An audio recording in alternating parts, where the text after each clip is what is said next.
Hello everyone, welcome to Okul India के सबसे affordable learning platform में आप सभी लोगों का एक बार फिर से बहुत बहुत स्वागत है। 11 नवंबर 2024 मंडे यानी सोमवार का दिन और इंडियन एक्सप्रेस न्यूज़ एनालिसिस की आईना सीरीज़ लेकर मैं शांतनु सनवाल एक बार फिर से आपके सामने हाजिर हूँ। तो चलिए शुरू करते हैं।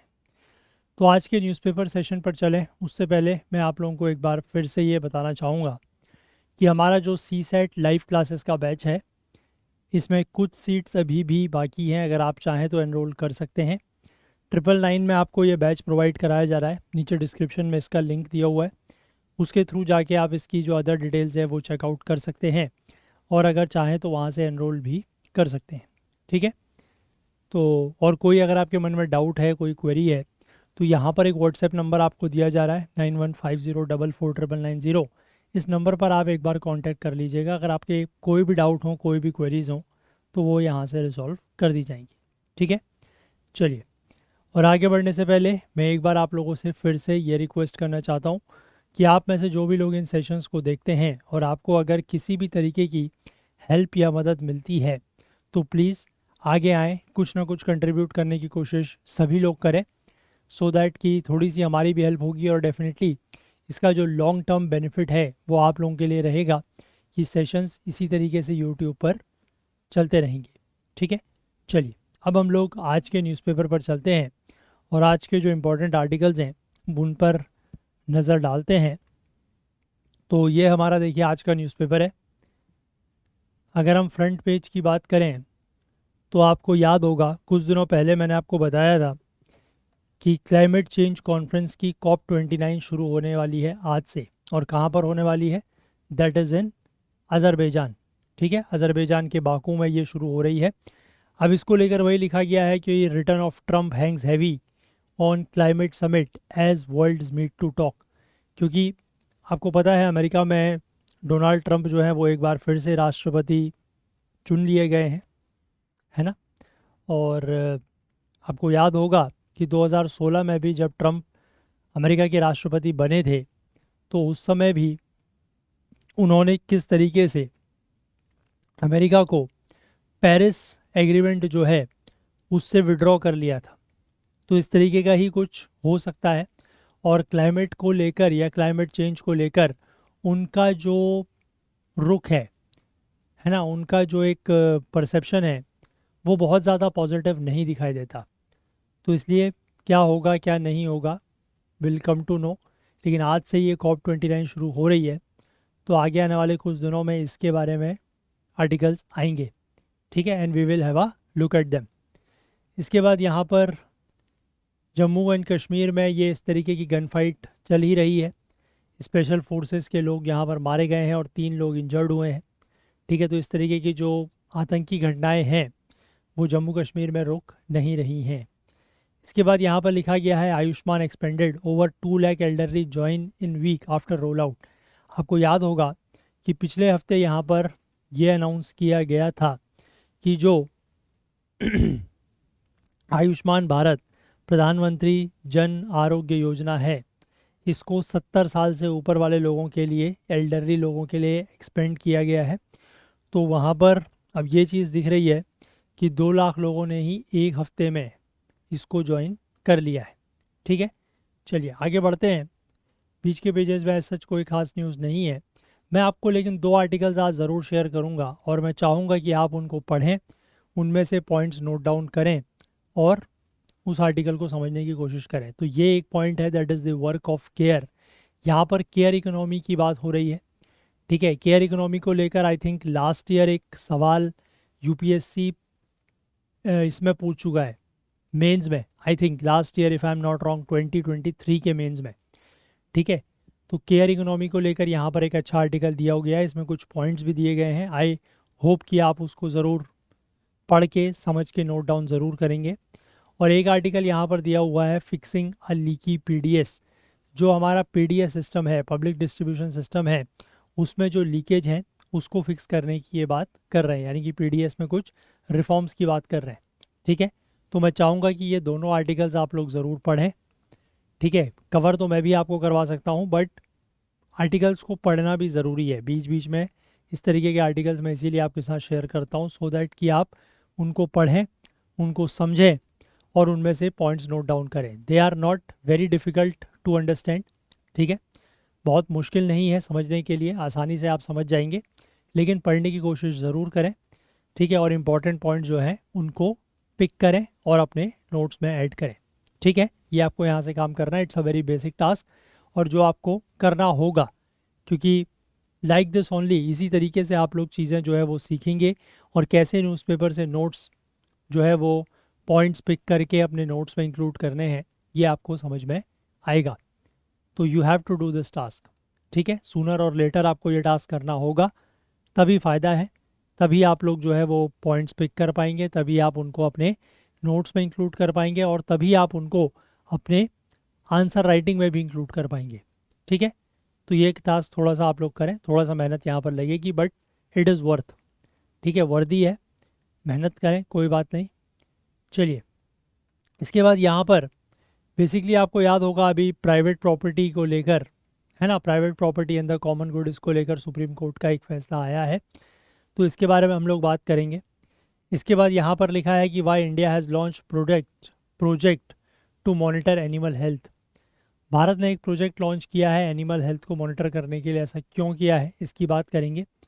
और जो बांधवगढ़ टाइगर रिजर्व है मध्य प्रदेश में, वहाँ पर कुछ एलिफेंट्स की डेथ हो रही है, ठीक है। और ये एलिफेंट्स की डेथ किस वजह से हो रही है कि जो मिलेट्स है, स्पेसिफिकली जो कोडो मिलेट है, उसमें कुछ फंगस अटैक हुआ है, उसकी वजह से इट टर्न्स इनटू पॉइजन, और ये एलिफेंट्स उसको कंज्यूम कर रहे हैं, और इसकी वजह से इनकी डेथ हो रही है, ठीक है।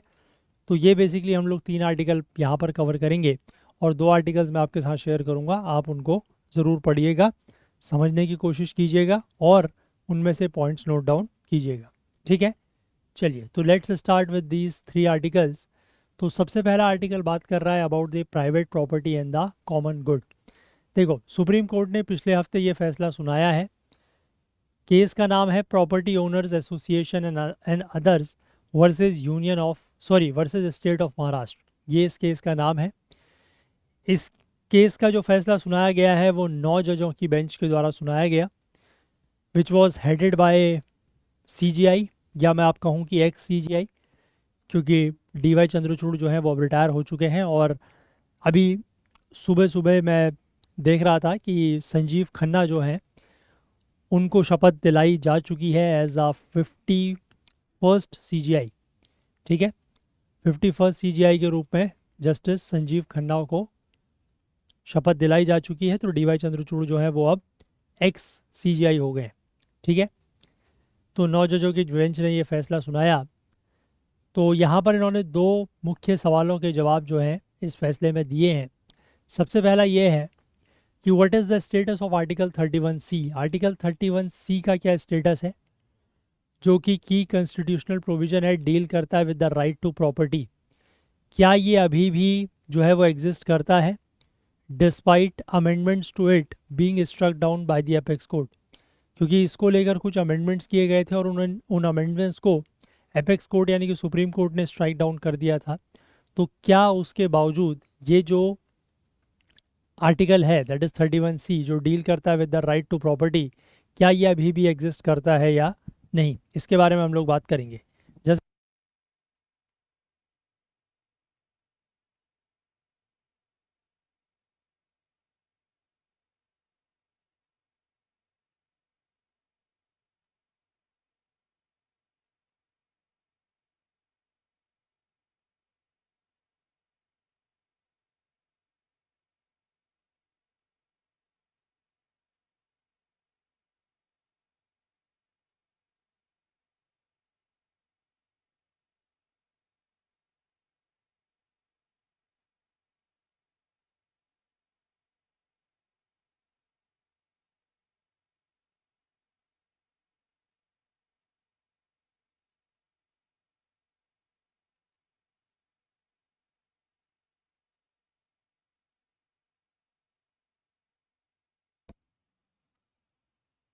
इसके बाद जो दूसरा सवाल है वो ये है कि does article 39B allow the state to acquire private property as material resources of the community. क्या आर्टिकल 39B जो है वो स्टेट को ये अलाउ करता है क्योंकि आर्टिकल 39B क्या है, DPSP का पार्ट है, ठीक है, पार्ट 4। क्या ये आर्टिकल अलाउ करता है स्टेट को प्राइवेट प्रॉपर्टी एक्वायर करने के लिए as material resources of the community, ठीक है। तो ये दो आर्टिकल्स की यहाँ पर बात करेंगे। तो कंटेक्स्ट में आर्टिकल 39B है और आर्टिकल 31C है। तो सुप्रीम कोर्ट के सामने जो यहाँ पर केस था that pertain to a Maharashtra law, ठीक है, ये एक महाराष्ट्र के कानून से संबंधित एक लॉ था जो अलाउ करता है पब्लिक हाउसिंग बॉडी को कि सर्टेन डेक्रेपिट प्राइवेटली ओन्ड बिल्डिंग्स को वो एक्वायर कर सकते हैं, ठीक है। डेक्रेपिट का मतलब होता है विच आर रुइंड, मतलब जो बिल्डिंग्स ख़राब हो गई हैं, टूट फूट हो गई है जिनमें, उस तरीके की प्राइवेटली ओन्ड बिल्डिंग्स को एक्वायर करने की अलाउ करता है ये महाराष्ट्र का लॉ, ठीक है। इसके बाद 1986 का जो अमेंडमेंट था,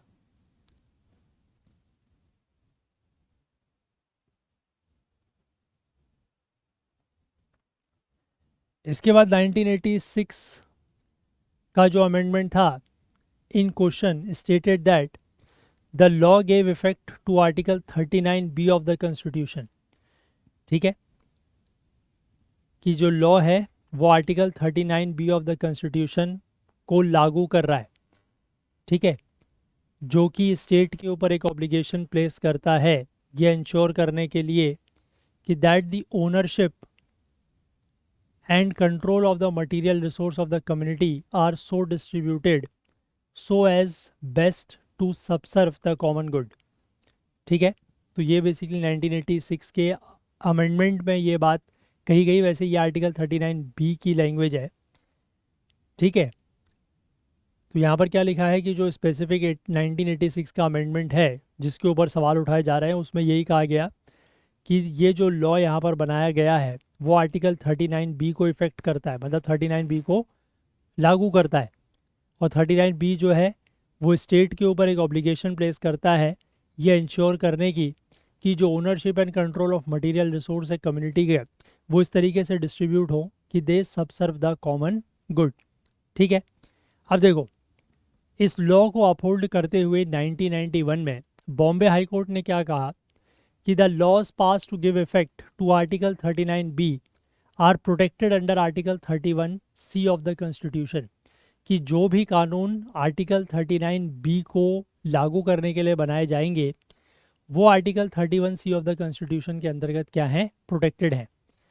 और introduced by the constitution 25th amendment act in 1971, article 31C जो है वो किस लिए था, was meant to further the Indira Gandhi government's stated socialist goals.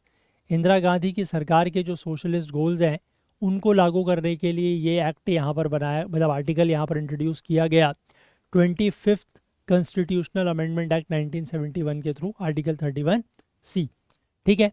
अब इसके जो ओरिजिनल प्रोविजन है उसमें दो पार्ट्स हुआ करते थे। पहला पार्ट ये कहता था, बड़े ध्यान से देखिएगा, no law giving effect to the policy of the state towards securing the principles specified in clause B or clause C of the article 39C of article 39 shall be deemed to be void on the ground that it is inconsistent with or takes away or abridges any of the rights conferred by article 14, that is right to equality, article 19 assorted rights including the freedom of speech and freedom to practice any profession, और article 31 that is right to property which is repealed and replace by article 300A in 1978, ठीक है। देखो, इसमें यह कहा गया कि no law giving effect to the policy of the state towards securing the principles specified in clause B or clause C of article 39 shall deem to be void on the ground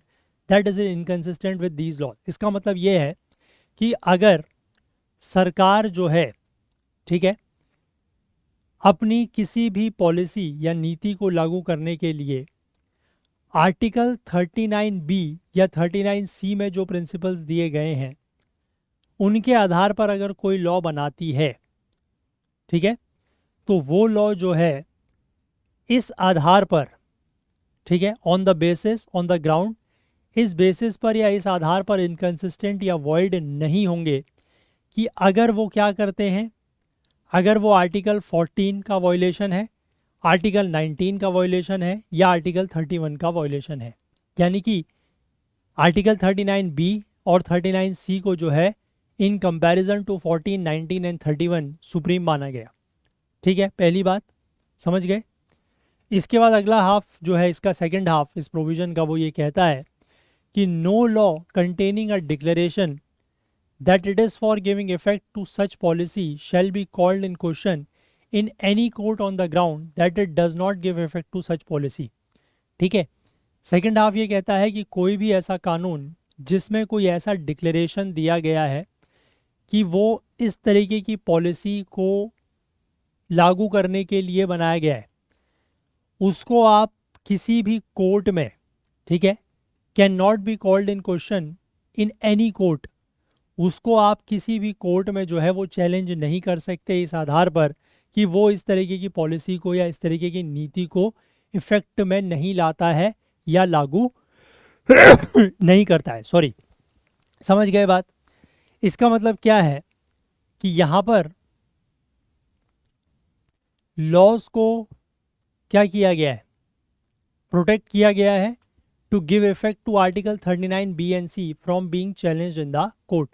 यानी कि अगर कोई भी ऐसा कानून बनाया जा रहा है जो आर्टिकल 39B और 39C को लागू करने के लिए बनाया गया है, ठीक है, तो पहली बात तो ये हो गई कि आप उन लॉज को, ठीक है, उन कानूनों को इस आधार पर वो वॉइड नहीं होंगे कि वो आर्टिकल 14, आर्टिकल 19 और आर्टिकल 31 का क्या कर रहे हैं, वॉयलेशन कर रहे हैं या उनको टेक अवे कर रहे हैं, उनको एब्रिज कर रहे हैं।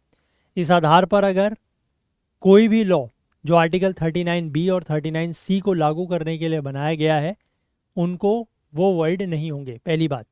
और दूसरी बात ये है कि ऐसा कोई भी लॉ जो आर्टिकल 39B और 39C को लागू करने के लिए बनाया गया हो, उसके प्रिंसिपल्स को लागू करने के लिए बनाया गया हो, उनको आप किसी भी कोर्ट में चैलेंज नहीं कर सकते। ठीक है, अब ये वाला जो पार्ट था, सेकंड वाला पार्ट, कोर्ट में चैलेंज नहीं कर सकते वाला पार्ट, इस पार्ट को सुप्रीम कोर्ट ने अपना जो लैंडमार्क जजमेंट था 1973 का केशवानंदा भारती केस, उसमें स्ट्रक डाउन कर दिया। लेकिन जो पहला प्रोविजन है या जो पहला पार्ट है प्रोविजन का, वो अभी भी लागू रहा। इसके बाद 1976 में जो 42nd अमेंडमेंट किया गया, उसने आर्टिकल 31C के स्कोप को बढ़ा दिया to all articles in part 4 of the constitution. All articles मतलब आर्टिकल 36 टू 51, ठीक है, उसमें सभी में इसको बढ़ा दिया। लेकिन इस अमेंडमेंट को इस अमेंडमेंट में क्या कहा गया, this amendment was struck down by the supreme court in the Minerva mills case. 1980 में मिनर्वा मिल्स केस में ये वाला जो अमेंडमेंट था, ठीक है, इसको फिर ख़त्म कर दिया गया। अब इसके बाद जो पहला सवाल आता है कि आर्टिकल 31C का स्टेटस क्या है। देखो, 1992 में जब ये प्रॉपर्टी ओनर्स एसोसिएशन का केस था, इसमें जो पेटिशनर्स थे उन्होंने सुप्रीम कोर्ट में वो गए, बॉम्बे हाई कोर्ट के फैसले के खिलाफ अपील करते हुए उन्होंने ये कहा कि मिनर्वा मिल्स का जो वर्डिक्ट है वो इफेक्टिवली स्ट्रक डाउन करता है आर्टिकल 31C को पूरी तरीके से। और उन्होंने ये आर्ग्यू किया कि this opened the Maharashtra law to be questioned on the grounds that it violated Article 14। क्योंकि आर्टिकल 31C वही कहता है ना, क्या कहता है आर्टिकल 31C, जो मैंने आपको बताया कि 39B 39C को लागू करने के लिए अगर इन आर्टिकल्स का 14, 19, 31 का वायोलेशन हो रहा है तो वो वायोलेशन नहीं माना जाएगा, है ना। तो यहाँ पर ये कहा गया कि अगर मिनर्वा मिल्स केस में इस तरीके का 31C को पूरी तरीके से ख़त्म कर दिया गया है, तो इससे फिर जो महाराष्ट्र का लॉ है उसको भी क्वेश्चन किया जा सकता है, क्योंकि वो आर्टिकल 14 का एक तरीके से वायोलेशन है।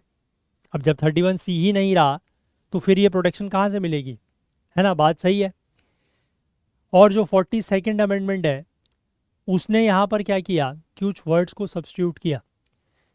जैसे कि वर्ड्स थे the principles specified in clause B और clause C of article 39 in 31C, उसको रिप्लेस करके क्या कहा, ऑल और any of the principles laid down in part 4। ठीक है, पहले बेसिकली ये था कि सिर्फ 39B और 39C को प्रोटेक्शन था, लेकिन यहाँ पर इस अमेंडमेंट में ये कह दिया गया कि ऑल और any of the principles laid down in part 4, यानी कि पार्ट 4 में अगर कोई भी, पार्ट 4 मतलब डीपीएसपी, अगर उसको लागू करने के लिए कोई भी लॉ या कोई भी कानून बनाया जा रहा है एंड इट इज़ इनकंसिस्टेंट और it is inconsistent or it is in violation of 14, 19, 31, तो वो वायलेशन नहीं माना जाएगा। ठीक है ना, पहले ये सिर्फ 39B 39C के लिए था, लेकिन 42nd अमेंडमेंट में जो मैंने आपको ऊपर बताया कि मिनर्वा मिल्स केस ने जो स्ट्रक डाउन किया था वो ये वाला पार्ट था।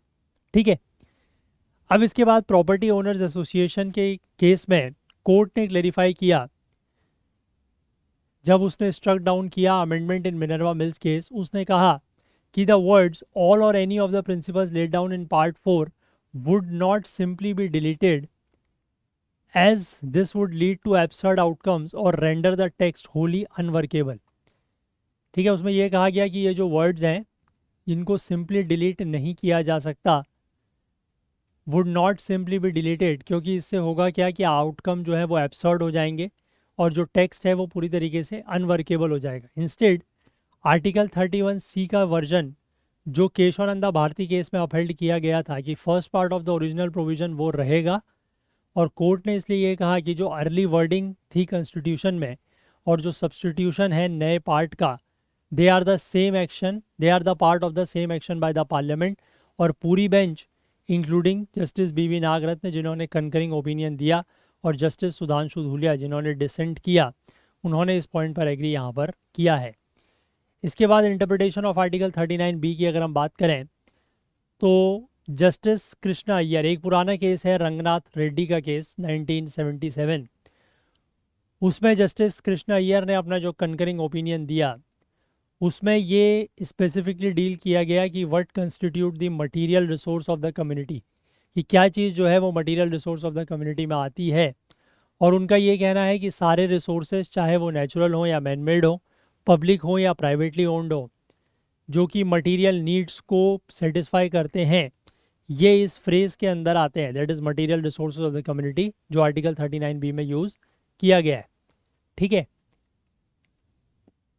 अब सुप्रीम कोर्ट ने एक माइनॉरिटी ओपिनियन था, that is Sanjeev Coke manufacturing company 1983 का केस, उस पर रिलाई करते हुए उसमें यह कहा कि in a challenge to the coking coal mines nationalisation act of 1972, court ने यह कहा कि nationalisation of coke oven plants owned by the petitioners was immune from being challenged for violating article 14।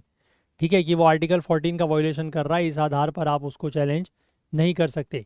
Court ने प्रॉपर्टी ओनर्स एसोसिएशन के case में एक distinction draw किया between the private property, whether the private property can be considered as material resources of the community, and if all private property is included in this phrase, कि क्या सारी की सारी private property जो है वो इसमें इंक्लूड हो सकती है, क्योंकि ये जस्टिस कृष्णा अय्यर ने ऐसा कहा था।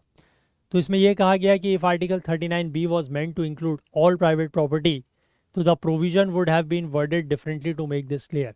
तो ये प्रोविजन जो है वो कुछ अलग तरीके से लिखा होता ताकि ये बात क्लियर हो सकती। जस्टिस अय्यर का जो इंटरप्रिटेशन था उसको लेकर कोर्ट ने ये कहा कि that was rooted in the belief that an economic structure which prioritises the acquisition of private property by the state is beneficial for the nation. वो इस बिलीफ के ऊपर आधारित था कि ऐसा इकोनॉमिक स्ट्रक्चर जो acquisition of private property by the state को प्रायोरिटाइज करता है वो पूरे के पूरे देश के लिए क्या है, बेनिफिशियल है। और ये एक एरर है क्योंकि ये एक सिंगल रिजिड थ्योरी के ऊपर बेस्ड है। आज की डेट में इंडियन इकोनॉमी जो है वो ट्रांजिशन हो गई है from the dominance of public investment to the coexistence of public and private investment. ठीक है, आज के समय में जो इंडियन इकोनॉमी है उसमें पब्लिक इन्वेस्टमेंट का डोमिनेंस ज़्यादा नहीं है और पब्लिक और प्राइवेट इन्वेस्टमेंट दोनों की को एग्जिस्टेंस है, ऐसा कोर्ट ने कहा। और ये भी कहा कि जो आर्टिकल 39B का कंस्ट्रक्शन है जो ये प्रोवाइड करता है कि सारी की सारी प्राइवेट प्रॉपर्टी अगर इंक्लूडेड है with in the ambit of article 39B, वो गलत है। जस्टिस नागरत्न हाउएवर उन्होंने डिसएग्री किया और ये कहा कि आर्टिकल 39B का जो इंटरप्रिटेशन है उसको क्रिटिसाइज़ करना ठीक नहीं है सिर्फ इस आधार पर कि socio economic policy of the state जो है वो बदल चुकी हैं। मेजॉरिटी ओपिनियन ने यहाँ पर 4 फैक्टर्स प्रोवाइड किए हैं that must be considered to determine whether private property may be deemed as a material resource of the community or not. तो पहला है कि जो रिसोर्स है उसका क्या नेचर है, उसका इनहेरेंट कैरेक्टर क्या है, कैरेक्टरिस्टिक क्या है। इसके बाद impact of the resource on the well being of the community, कि उस इम्पैक्ट का क्या इम्पैक्ट, उस रिसोर्स का क्या इम्पैक्ट पड़ता है on the well being of the community. फिर इसके बाद scarcity of the resource and the consequences of the resource being concentrated in the hand of private owners. और अगर ये रिसोर्स जो है वो प्राइवेट ओनर्स के हाथ में होता है तो उसका क्या परिणाम होगा। ये 4 फैक्टर्स यहाँ पर दिए हैं। इसके बाद जिस जज ने डिसेंट किया that is justice Sudhanshu Dhulia, उन्होंने ये कहा, wrote in favour of retaining the view that all private resources can be considered the material resource of the community। ये वही जस्टिस अय्यर के फैसले की तरह ही बात कर रहे हैं। इन्होंने ये कहा कि सारी प्राइवेट रिसोर्सेज को material resources of the community माना जा सकता है। उन्होंने ये कहा कि दो poverty may have decrease in absolute terms, poverty जो है वो एब्सोल्यूट टर्म्स में कम हो गई हो, इसका मतलब ये नहीं है कि जो ओवरऑल इनइक्वालिटी है और रिच और पुअर के बीच का जो गैप है वो कम हो गया है।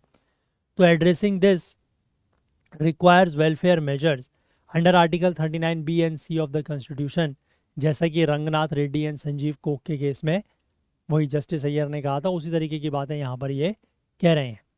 ठीक है, कि पॉवर्टी भले ही जो है वो कम हो गई हो लेकिन एब्सोल्यूट टर्म्स में, लेकिन गरीब और अमीर के बीच का जो गैप है, जो इनइक्वालिटी है, वो तो कम नहीं हुई है। और इसको एड्रेस करने के लिए वेलफेयर मेजर्स करने की ज़रूरत है under article 39B and 39C of the constitution. ठीक है, तो आई होप अब इस इशू को आप डिटेल में समझ गए हैं। हम लोगों ने, हालांकि परसों भी जब ये आया था फैसला तब भी मैंने आपको थोड़ा बहुत बताया था, बट आज ये डिटेल में आया है, तो आई होप अब आप इसको पूरा डिटेल में समझ गए होंगे। ठीक है, चलो आगे बढ़ें नेक्स्ट आर्टिकल में। नेक्स्ट आर्टिकल, इसको आप पॉलिटी में ही लेंगे। ठीक है, इसके बाद नेक्स्ट आर्टिकल की बात करें, फंडामेंटल राइट्स DPSP, उसमें ले सकते हैं। इसके बाद अगला आर्टिकल है कि why India has launched project to monitor animal health. अच्छा, मैंने आपको शायद कल या परसों भी ये चीज़ बताई थी कि अब जैसे पॉलिटी वगैरह का टॉपिक है तो वो इवॉल्व हो रहा है। ठीक है, इवॉल्व हो रहा है तो मतलब उसमें इस तरीके के आर्टिकल्स में जो मतलब इस तरीके के जो कोर्ट्स के वर्डिक्ट्स हैं उनमें जो बातें कही गई हैं they are also being included. ठीक है, वो भी शामिल की जा रही हैं। तो इसलिए मैं इस तरीके के आर्टिकल्स को डिटेल में कवर करता हूँ सो दैट कि आप इसमें से अच्छे से पॉइंट्स अपने नोट डाउन कर सकें, है ना, और उसमें से क्योंकि क्वेश्चन पूछे जा सकते हैं। ठीक है, आई होप क्लियर है बात। चलिए, तो यहाँ पर अगला आर्टिकल बात कर रहा है कि इंडिया ने क्यों एक प्रोजेक्ट लॉन्च किया है एनिमल हेल्थ को मॉनिटर करने के लिए। देखो, union minister of fisheries animal husbandry and dairying that is Rajiv Ranjan Singh, इन्होंने लॉन्च किया है पेंडेमिक फंड प्रोजेक्ट जिसका टाइटल है animal health security strengthening in India for pandemic preparedness and response. ठीक है, इसको यहाँ पर लॉन्च किया गया है। अब ये प्रोजेक्ट क्या है? इस प्रोजेक्ट का एम है to enhance the country's capacity to prevent, detect and respond to animal health threats. ठीक है, कि जो देश की क्षमता को बढ़ाना है, किस लिए? ताकि जो एनिमल को थ्रेट्स हो रहे हैं, एनिमल को जो हेल्थ थ्रेट्स हो रहे हैं उनसे प्रिवेंट करना, उनको डिटेक्ट करना, और उनको अगर इस तरीके के थ्रेट्स होते हैं तो उसको रिस्पॉन्ड करना है। इस चीज़ के लिए देश की कैपेसिटी को बढ़ाना, ये इस प्रोजेक्ट का एम है। इस प्रोजेक्ट को अप्रूव किया गया बाय द पेंडेमिक फंड, जिसको क्रिएट किया गया था G20 कंट्रीज़ के द्वारा 2022 में, जब इंडोनेशिया की प्रेसिडेंसी थी तब, क्योंकि उस समय कोविड-19 था तो उसके रिस्पॉन्स में इसको जो है वो बनाया गया था। पेंडेमिक फंड, उसके द्वारा इसको अप्रूव किया गया है। इस फंड का जो बेसिक पर्पज़ है वो क्या है? लो एंड मिडिल इनकम कंट्रीज़ को असिस्ट करना ताकि उनकी कैपेसिटीज़ जो है वो स्ट्रेंथन हो सकें to identify, report and contain future pandemics.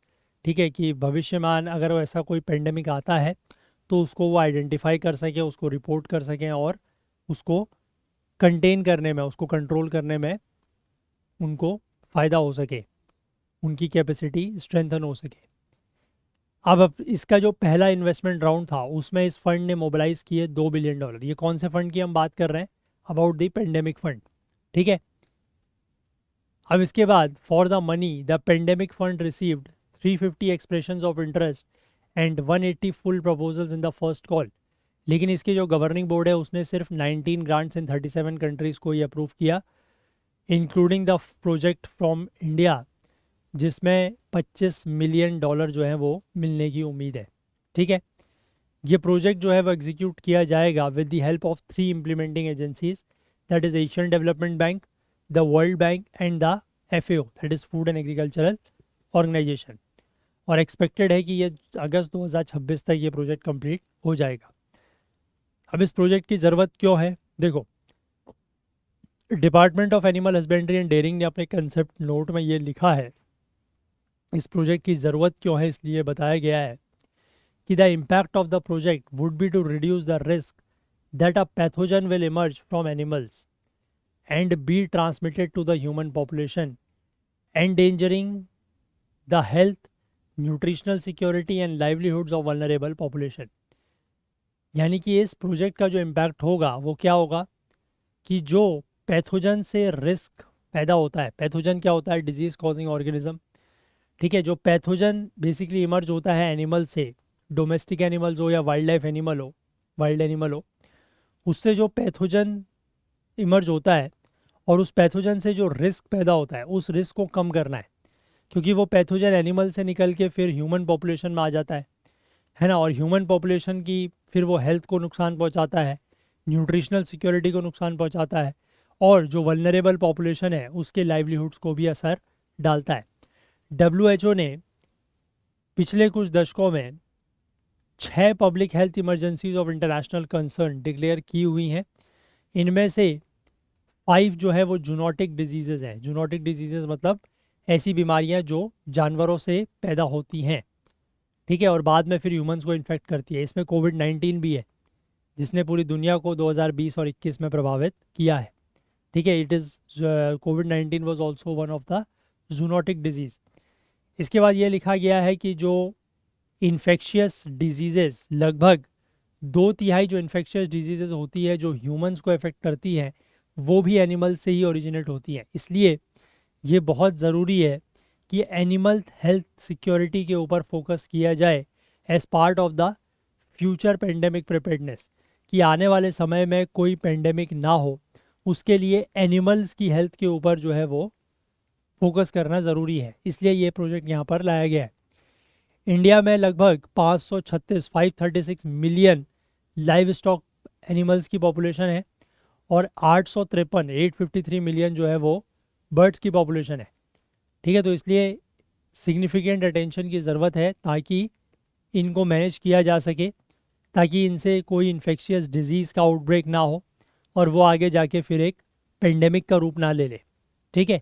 तो इसलिए इन एनिमल्स के ऊपर, इन बर्ड्स के ऊपर फोकस करना बहुत ज़रूरी है। अब इस प्रोजेक्ट के जो एक्सपेक्टेड आउटकम्स है, तो यहाँ पर 5 की एक्सपेक्टेड आउटकम्स बताए गए हैं। पहला है कि लेबोरेटरी सिस्टम्स को ऑगमेंट किया जाएगा, वैक्सीन मैन्युफैक्चरिंग फैसिलिटीज़ को बढ़ाया जाएगा, strengthening of surveillance and early warning system, जो सर्विलांस और अर्ली वार्निंग सिस्टम्स है उनको स्ट्रेंथन किया जाएगा, मजबूत किया जाएगा। Human resource capacity and competency को डेवलप किया जाएगा। इसके बाद लिखा है कि जो डेटा सिस्टम्स है उनको स्ट्रेंथन किया जाएगा, एनालिटिक्स को, रिस्क एनालिसिस को, रिस्क कम्युनिकेशन, सबको, इन सबको स्ट्रेंथन किया जाएगा।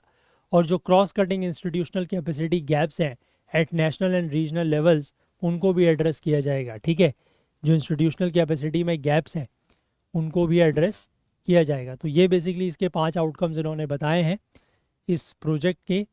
और इसका जो मेन पर्पज़ है वो आई होप आप समझ गए होंगे, है ना, कि एनिमल्स की जो हेल्थ है उनके ऊपर फोकस करना है। क्यों? क्योंकि ज़्यादातर जो इन्फेक्शियस डिजीज़ेज़ हैं वो एनिमल से ही निकल के आ रही हैं, और वो एनिमल से ही निकल के आ रही हैं, जूनोटिक डिजीज़ेज़ हैं, and afterwards they infect the humans, humans को इन्फेक्ट कर रही हैं। ठीक है। और फिर वो अगर वो कभी बहुत बड़े स्तर पर हो जाए तो इट में लीड टू आ पेंडेमिक, जैसे कोविड-19 हमने देखा, जिससे पूरी दुनिया लगभग प्रभावित हुई थी 2020-21 में, 22 में, है ना। आई होप क्लियर है बात। चलो इसके बाद अगले आर्टिकल पर चलते हैं, जो लास्ट आर्टिकल है हमारा आज का। ये बात कर रहा है about the elephant deaths in Bandhavgarh. ठीक है, कि जो बांधवगढ़ टाइगर रिजर्व है मध्य प्रदेश का, वहाँ पर एलिफेंट्स की डेथ्स हो रही है। और कब एक फंगस अटैक जो है वो मिलेट्स को पॉइजन में टर्न कर सकता है, मतलब उसकी वजह से मिलेट जो है वो पॉइजन में टर्न हो जाते हैं, उसकी हम लोग यहाँ पर बात करेंगे। तो यहाँ पर जो वाइल्ड एलिफेंट्स हैं, they died in Madhya Pradesh Bandhavgarh tiger reserve recently after consuming a large quantity of kodo millet plants. ठीक है, इन्होंने कोडो मिलेट प्लांट्स को जो है वो कंज्यूम किया, उससे इनकी डेथ हो रही है। ठीक है, और ये कोडो मिलेट प्लांट जो है they have been infected with a fungus, ये एक फंगस से इन्फेक्टेड है, ऐसा एक टॉक्सिकोलॉजी की रिपोर्ट बताती है, जो रिलीज़ की गई last week by the ICAR के Indian veterinary research institute Bareilly के द्वारा। ठीक है, अब ये जो साइक्लोपियाजोनिक एसिड है, इसके कुछ ट्रेसेस पाए गए हैं। This is a toxin produced by fungi known to effect kodo millets. ठीक है, ये जो भी डेड टस्कर्स है, मतलब जो हाथी मर गए हैं, एलिफेंट्स डाइड हो गए हैं, डेड एलिफेंट से जो सैंपल लिए गए उसमें ये एसिड पाया गया है, साइक्लोपियाजोनिक एसिड। ठीक है, ये बेसिकली एक ऐसा टॉक्सिन है जो कि फंगी के द्वारा प्रोड्यूस किया जाता है, जिससे ये माना जाता है कि कोडो मिलेट्स प्रभावित होते हैं। अब कोडो मिलेट होता क्या है? कोडो मिलेट, ये जिसका साइंटिफिक नेम है पैस्पुलम स्क्रॉबिक्यूलाटम, ये एक ऐसी ग्रेन है जो मानी जाती है कि इंडिया में ओरिजिनेट हुई है। ये इंडिया के मध्य प्रदेश, गुजरात, कर्नाटक, छत्तीसगढ़ और तमिलनाडु के कुछ हिस्सों में उगाई जाती है, और कुछ और देशों में भी इसको ग्रो किया जाता है, जैसे कि Pakistan, Philippines, Indonesia, Vietnam, Thailand और west Africa. Kodo millet crops जो हैं वो ट्रॉपिकल और सब ट्रॉपिकल रीजन्स में बेस्ट सूटेड है। पुअर सॉइल में ये ग्रो होती है and widely distributed in arid and semi arid regions. ठीक है, अब यहाँ पर कोडो मिलेट के बारे में डिटेल में दिया गया है, तो प्लीज़ इसको नोट डाउन करें, क्योंकि ये पूछा जा सकता है स्टेटमेंट के फॉर्म में। ठीक है, इंडिया में अगर हम बात करें तो कोडो मिलेट जो है वो एक स्टेपल फूड है for many tribal and economically weaker communities. One of the hardiest crops है, ड्राउट टॉलरेंट है, इसकी जो यील्ड पोटेंशियल है वो भी ज़्यादा होती है, और स्टोरेज प्रॉपर्टीज़ जो है वो भी इसकी एक्सीलेंट है। एक्सपर्ट्स का यहाँ पर ये कहना है कि ये जो कोडो मिलेट है ये वाइटामिन्स और मिनरल्स में बहुत ज़्यादा रिच है, और ग्लूटेन फ्री भी है, इजी टू डाइजेस्ट है, and it is a rich source of antioxidants. ठीक है, तो ये इसकी प्रॉपर्टीज़ हो गई, ये ज़रूर ध्यान रखें। अब कोडो मिलेट जो है वो पॉइजनस कैसे हो जाता है, तो 2023 की एक स्टडी है, that is potential risk of cyclopiazonic acid toxicity in kodua poisoning. ये स्टडी पब्लिश हुई है in the journal of scientific and technical research. उसमें ये कहा गया है कि कोडो मिलेट क्रॉप्स जो है they are more prone to fungal infection followed by bacterial and viral. यानी कि सबसे ज़्यादा खतरा जो कोडो मिलेट की क्रॉप है वो किसका खतरा है, उसमें सबसे ज़्यादा फंगल इन्फेक्शन का। ठीक है, बैक्टीरिया और वायरस का इन्फेक्शन भी होता है, बट सबसे ज़्यादा जो खतरा है that is of fungal infection. और ये जो इन्फेक्शन है इसकी वजह से इसकी ग्रेन और इसकी जो फॉडर यील्ड है वो बहुत ज़्यादा प्रभावित होती है। अब इसमें एर्गॉट जो है वो एक ergot is a parasitic fungal endophyte जो ear heads of the various blades of the grass में ग्रो करता है, most frequently on kodo millet. ठीक है, और इस तरीके की कोडो ग्रेन्स का अगर कंजम्पशन किया जाता है तो उससे पॉइजनिंग होती है। फंगल इन्फेक्शन कोडो मिलेट क्रॉप्स में जो है वो किस वजह से हो सकता है? Occur due to rainfall during their maturing period. Maturing और हार्वेस्टिंग स्टेज में अगर रेनफॉल होती है तो उस वजह से ये फंगल इन्फेक्शन हो सकता है। और साइक्लोपियाजोनिक एसिड जो कि one of the major mycotoxin है, that is toxin substances produced by certain fungi और moulds that can lead to disease and death in humans and animals, this is associated with the kodo millet. ठीक है, यानी कि एक ऐसा mycotoxin है, mycotoxin का मतलब होता है ऐसे टॉक्सिन सब्सटेंसेस जो कि कुछ फंगाई या मोल्ड्स के द्वारा प्रोड्यूस किए जाए, जिससे ह्यूमंस और एनिमल्स में डिजीज़ हो सकती है, बीमारी हो सकती है और डेथ भी हो सकती है। तो दिस इज़ मोस्ट कॉमन या major mycotoxin which is associated with kodo millet. और अगर इन्फेक्टेड ग्रेन को कंज्यूम किया जाता है तो जो माइकोटॉक्सिन है उससे कोडो पॉइजनिंग हो सकती है, और इसको पहली बार रिकॉग्नाइज किया गया था मिड 1980s में। अब how does toxic kodo millet affect animals? अब ये जो टॉक्सिक कोडो मिलेट है ये कैसे जानवरों को प्रभावित करता है? तो kodo poisoning mainly affect the nervous and cardiovascular systems and the symptoms include, ठीक है, नर्वस सिस्टम को और जो कार्डियोवैस्कुलर सिस्टम है उसको ये प्रभावित करता है।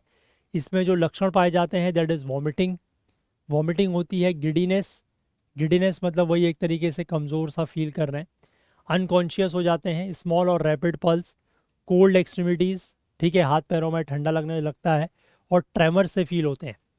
साइक्लोपियाजोनिक एसिड जो है वो सेल डिग्रेडेशन भी कॉज करता है, नेक्रोसिस कॉज करता है। नेक्रोसिस का मतलब होता है कि जो आपके बॉडी टिश्यूज़ हैं वो अफेक्ट होने शुरू हो जाते हैं। लिवर डिसफंक्शन करता है and lesions in the myocardium, myocardium is the heart muscle, उसमें लेजेंस होने शुरू हो जाते हैं। लेजेंस मतलब एक तरीके से आप कह सकते हैं कि वो जो होता है ना फोड़े फुंसी सी होने शुरू हो जाती है, और इससे कार्डियोमायोसाइट हो जाता है। कार्डियोमायोसाइट मतलब जो कार्डियक मसल है उसको प्रभावित करता है, उसमें डैमेज हो जाता है, और हार्ट फंक्शन जो है वो काम फिर सही से नहीं करता हार्ट, ठीक है। जो माइकोटॉक्सिन है इससे गैस्ट्रोइंटेस्टाइनल डिसऑर्डर्स भी हो सकते हैं एनिमल्स में, यानी कि उनके पेट में भी इशू आ सकता है, और it can elevate the production of reactive oxygen species in the intestine resulting in inflammation and damage to the gastrointestinal tract. पेट में भी ये इशू कर सकते हैं, और जो मध्य प्रदेश में एनिमल्स डाई हुए हैं वो इसी सिम्टम्स की वजह से हुए, ठीक है। जब इनको चूहों के ऊपर टेस्ट किया गया, बेचारे चूहे ही हैं जिनके ऊपर हर चीज़ की टेस्टिंग होती है, जब चूहों के ऊपर इनको टेस्ट किया गया तो जो इन्फेक्टेड कोडो मिलेट क्रॉप्स हैं उन्होंने सिम्टम्स दिखाए of depression and complete loss of mobility, ठीक है। चूहे जो है वो डिप्रेशन में चले गए और उनकी जो मोबिलिटी है वो पूरी तरीके से ख़त्म हो गई, मतलब चलना फिरना उनका बिल्कुल बंद हो गया। अर्लीस्ट नोन को केसेस की अगर हम बात करें कोडो पॉइजनिंग की, तो 1922 का जो इंडियन मेडिकल गैजेट है उसमें 4 केसेस जो है वो रिपोर्ट किए गए हैं एक्यूट कोडो पॉइजनिंग के। इन केसेस की जो डिटेल्स है वो लिखी गई हैं आनंद स्वरूप के द्वारा, एक असिस्टेंट सर्जन है शाहजहाँपुर में उत्तर प्रदेश के, वहाँ उनके द्वारा लिखी गई है।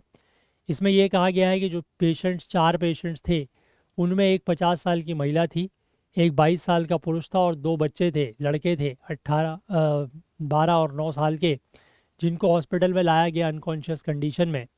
हालांकि वो रिवाइव हो गए जब उनका स्टमक फ्लश कर दिया गया उसके बाद, और पेशेंट्स ने पुलिस को ये बताया कि they began to vomit and shiver after they consume bread made from kodon flour, ठीक है, कि जब उन्होंने कोडो मिलेट के आटे से बनी ब्रेड खाई तो उसके बाद उनको वॉमिट हुई और वो कांपने लगे, शिवरिंग करने लगे, ठीक है। इसके बाद कोडो पॉइजनिंग जो है वो एनिमल्स में पहली बार रिपोर्ट की गई है फरवरी 1922 में, जब एक लैंड होल्डर ने तिलहर उत्तर प्रदेश में ये बताया कि that a dog had fallen sick after eating kodo made bread, ठीक है, कि इससे बनी हुई ब्रेड खा के एक डॉग जो है वो बीमार हो गया।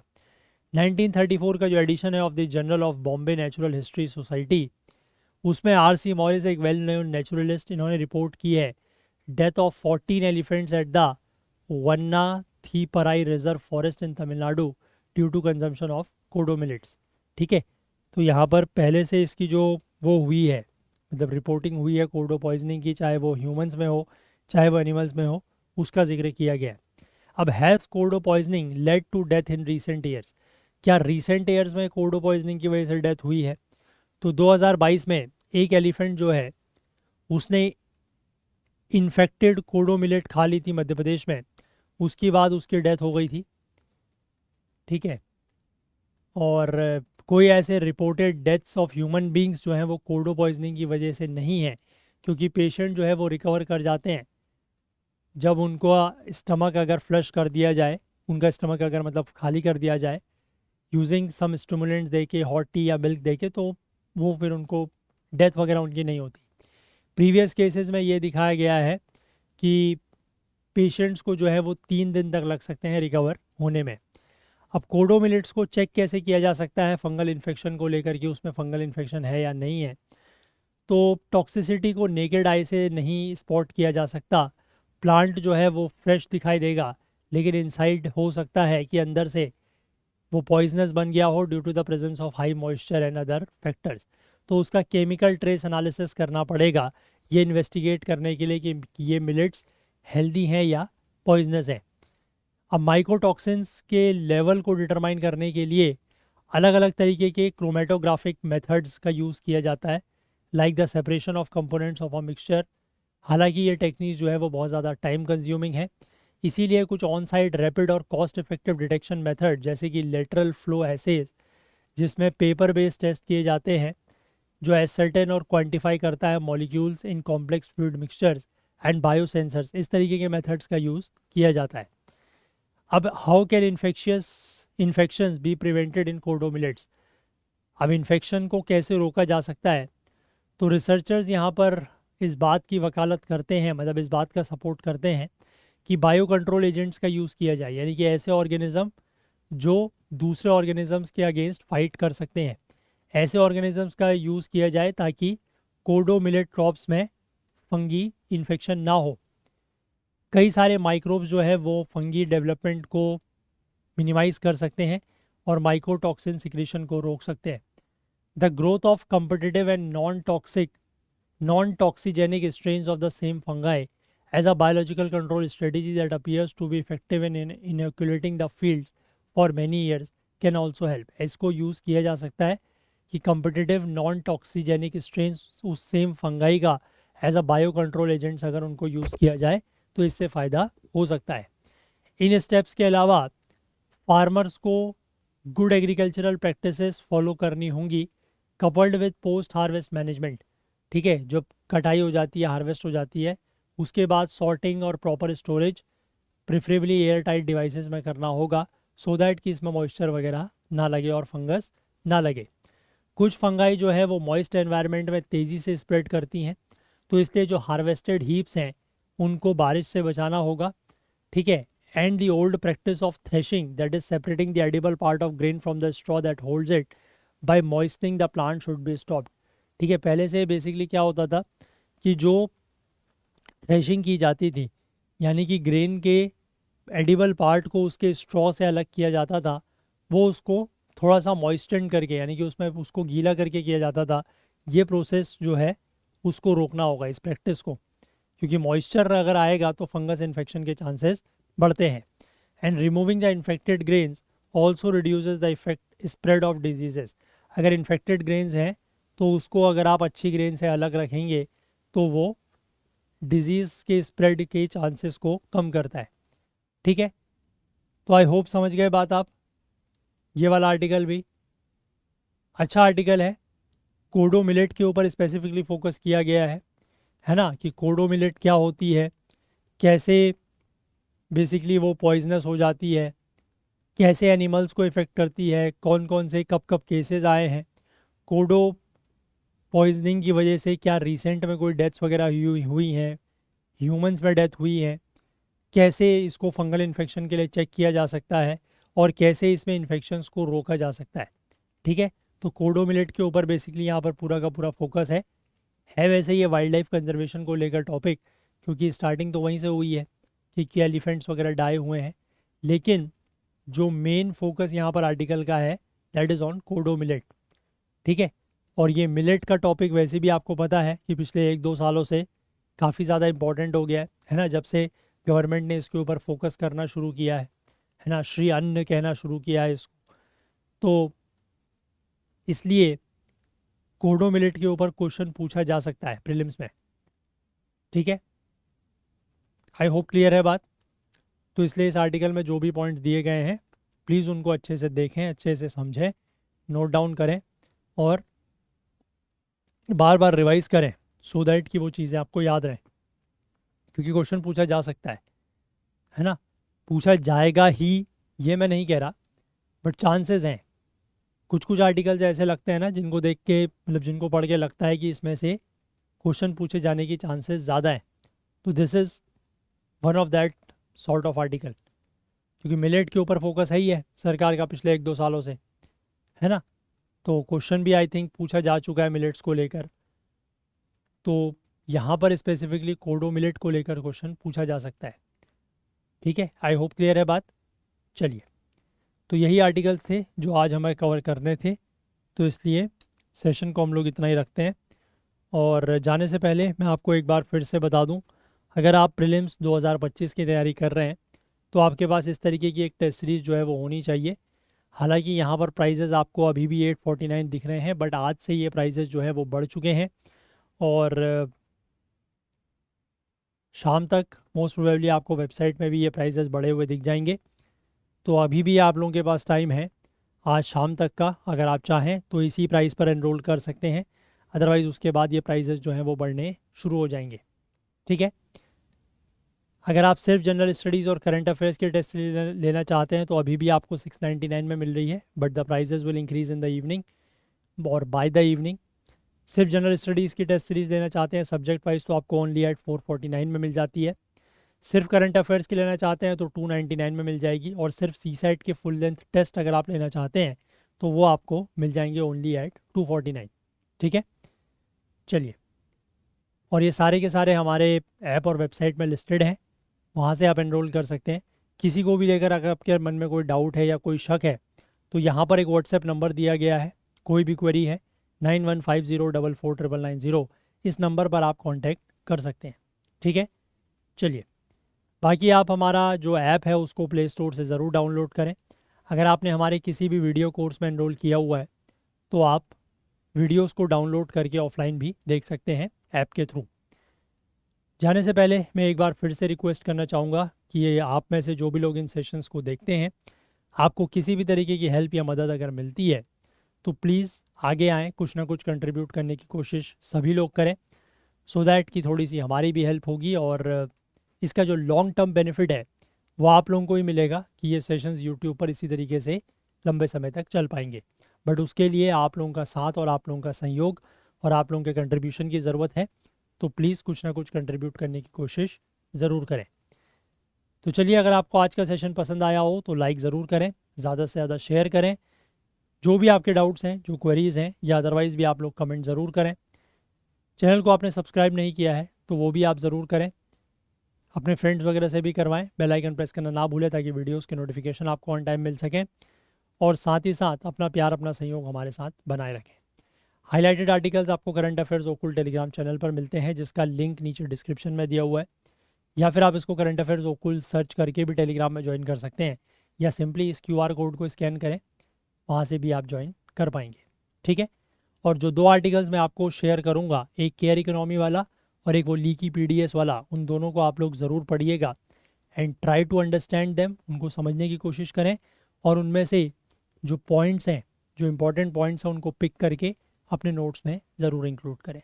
ठीक है, चलिए, तो आज के लिए इतना ही रखते हैं, कल को फिर से मिलेंगे इंडियन एक्सप्रेस न्यूज़ एनालिसिस की आईना सीरीज़ के साथ। तब तक के लिए अपना बहुत बहुत ध्यान रखें। Please do take care of yourself. Thank you, have a nice day, bye bye.